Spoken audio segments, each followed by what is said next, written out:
Jesu Kristu uyinkosi.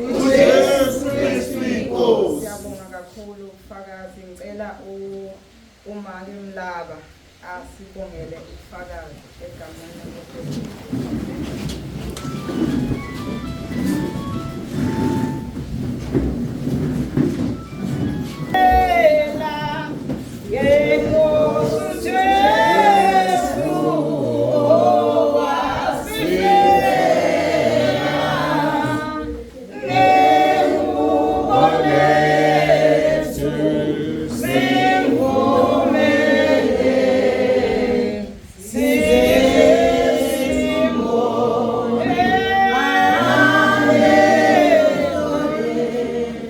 Jesu Kristu uyinkosi. uJesu Kristu uyinkosi. uJesu Kristu uyinkosi. uJesu Kristu uyinkosi. uJesu Kristu uyinkosi. uJesu Kristu uyinkosi.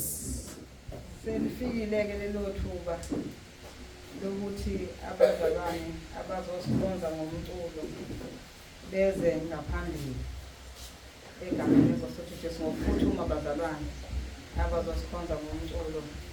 Ikhwaya yala ekhaya ize ngaphambili egameni leNkosi Jesu. Ngiyathandwa